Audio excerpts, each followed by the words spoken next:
कहते हैं कि हम जिस दुनिया में रहते हैं वो किसी भूल भुलैया से कम नहीं। यहाँ जो दिखाई देता है उससे कहीं ज्यादा छुपा होता है। और ऐसी ही एक रहस्यमयी खोज पर निकली है हमारी कहानी की मुख्य किरदार नेहा, जो निकल पड़ी है चमत्कारगढ़ की खोज में। भैया, चमत्कारगढ़ की एक टिकट देना। चमत्कारगढ़? अरे नहीं, यहाँ ऐसी कोई जगह नहीं है। अरे कैसे नहीं है? जो नगरपाड़ा से आगे है ना, वही जगह।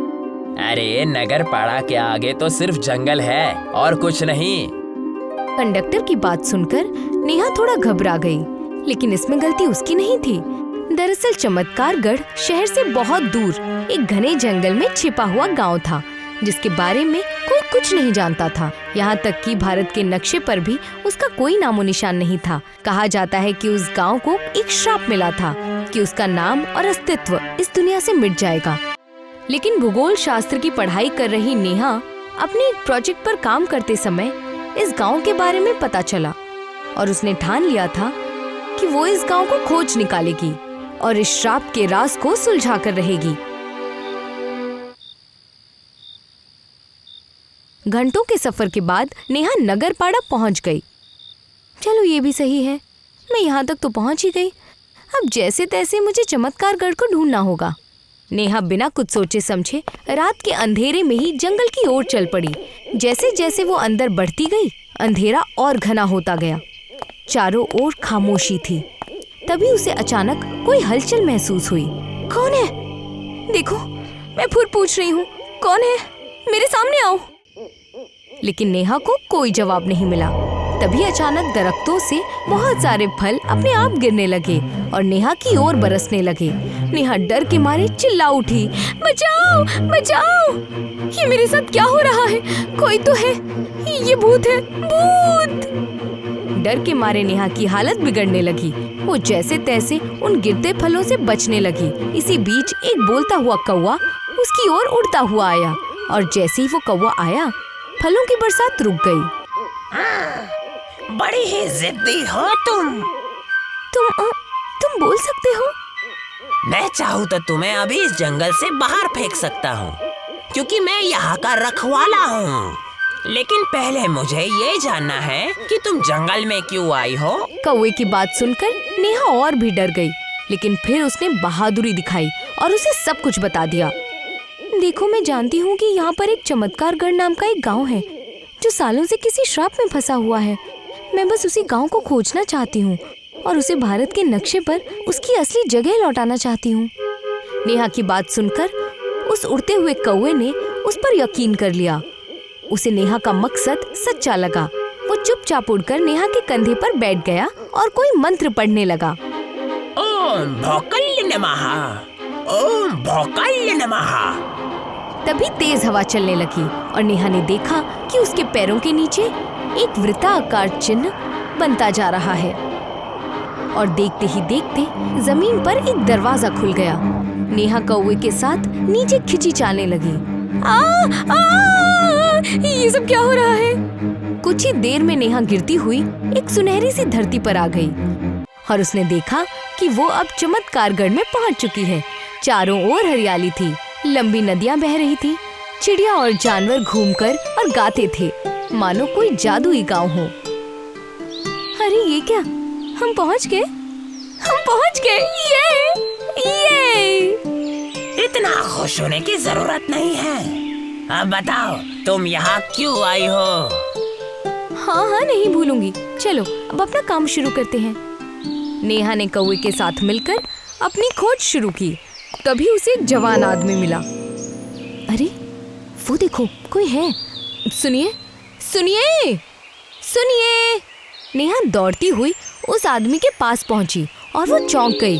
वो आदमी एक व्हील चेयर पर बैठा हुआ था। उसके आधे हाथ और पाँव नहीं थे, लेकिन वो अपंग नहीं लग रहा था, बल्कि ऐसा लग रहा था जैसे उसका शरीर धीरे धीरे हवा में बिखर रहा हो। काका, क्या आपको कोई बीमारी है? नेहा ने बेहद भावुक होकर ये सवाल पूछा, लेकिन जैसे ही उस आदमी ने जवाब दिया, नेहा और भी चौंक गई। या।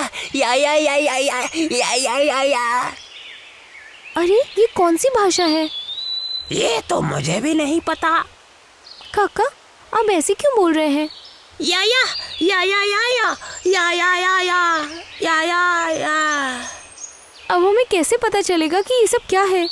तभी पीछे से एक बुजुर्ग सी आवाज सुनाई दी। मैं बताता हूँ। नेहा ने पलट कर देखा तो उसके सामने एक 10 साल का बच्चा खड़ा था, लेकिन उसका चेहरा किसी बुजुर्ग आदमी की तरह झुर्रियों से भरा हुआ था और उसकी आवाज किसी थके हुए बुजुर्ग जैसी। अरे बेटा, ये तुम कैसे हो? और ये काका कौन सी भाषा में बात कर रहे हैं? वो बच्चों की भाषा में बात कर रहे हैं। क्या? बच्चों की आवाज? हाँ, बच्चों की भाषा। दरअसल बहुत साल पहले इस चमत्कार गढ़ में एक बादशाह हुआ करता था। उसे लड़कियां पसंद नहीं थी। वो उन्हें बोझ समझता था। उसे लगता था कि लड़कियों का काम सिर्फ घर संभालना, चूल्हा चौंकना, ये सब ही है। इसलिए एक दिन उसने एक बड़ा यज्ञ किया ताकि इस गांव में एक भी लड़की पैदा ना हो। क्या? फिर आगे क्या हुआ? तुम सबकी ये हालत कैसे हो गई? दरअसल बादशाह ने जो यज्ञ किया उसमें से एक मंत्र गलती से गलत पढ़ लिया उसने, जिसकी वजह से प्रकृति ने इस पूरे कस्बे को बद्दुआ दे दी। ये सब क्या हो रहा है? तू कौन होता है कुदरत के नियमों को तोड़ने वाला? नहीं, मैं ऐसा नहीं होने दूंगी। तुझे लड़कियां नहीं पसंद है तो अब देख इस गांव का क्या हश्र होता है। मैं श्राप देती हूँ, इस गांव की घड़ी अब उल्टी दिशा में चलेगी। यहाँ बुजुर्ग बच्चे पैदा होंगे और जवान धीरे धीरे हवा में बिखर जाएंगे। यहाँ ना कोई शादी होगी और ना ही कोई घर बसेगा, ना कोई वंश आगे बढ़ेगा। तू तड़पेगा, तड़पेगा। कुछ इस तरह बादशाही की सजा पूरे कस्बे को मिले। धीरे धीरे कस्बे के लोग एक एक करके बीमार होने लगे।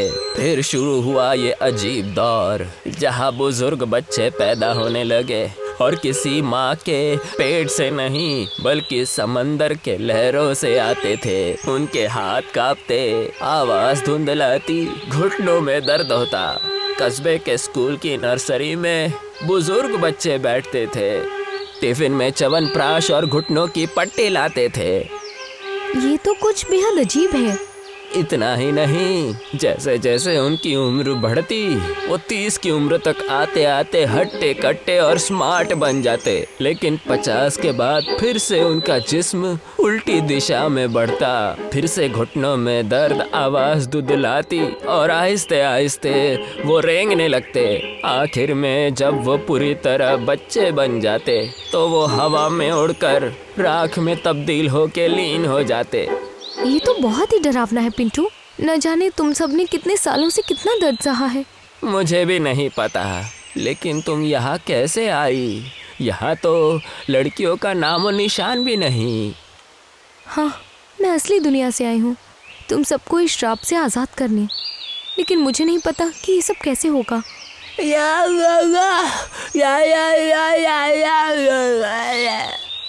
मतलब? मैं बताता हूँ। अगर हमें श्राप से आज़ाद होना है तो वही यज्ञ फिर से करना होगा, लेकिन इस बार उसमें एक लड़की को बैठना होगा, उसी देवी के रूप में जिसे उस कस्बे ने ठुकराया था। कुदरती माता ने कहा था कि उसी के हाथों मुक्ति मिलेगी। तो ठीक है, चलो यज्ञ करते हैं। हाँ, लेकिन याद रहे इस उल्टी घड़ी को तोड़ने के लिए हमें मंत्र भी उल्टे पढ़ने होंगे। क्या? उल्टे मंत्र? उल्टे मंत्रों की बात सुनकर नेहा थोड़ी घबरा गई, लेकिन उसने हिम्मत से काम लिया और यज्ञ की शुरुआत की। ओम नमः शिवाय की जगह म्यो याविशम, म्यो याविशमन, म्यो हाविशमन। जैसे ही नेहा ने उल्टे मंत्र पढ़ना शुरू किया, आसमान बदलने लगा, हवा तेज हो गई, सब कुछ सन्नाटे में जमने लगा। तभी सूरज की पहली किरण जमीन पर गिरी और सारा गांव धीरे धीरे चमकने लगा। कुदरत माता का श्राप खत्म हो गया। गांव के सभी बुजुर्ग बच्चे असली रूप में आ गए। गांव में हंसी खुशी की बहार चमक गई। लोगों ने फिर से जिंदगी जीना शुरू कर दिया और इस तरह नेहा की होशियारी, बहादुरी और नारी शक्ति ने एक भूले बिसरे गांव को श्राप से आजादी दिलाई और उसे फिर से भारत के नक्शे में स्थापित कर दिया। चमत्कारगढ़ अब एक हकीकत बन चुका था।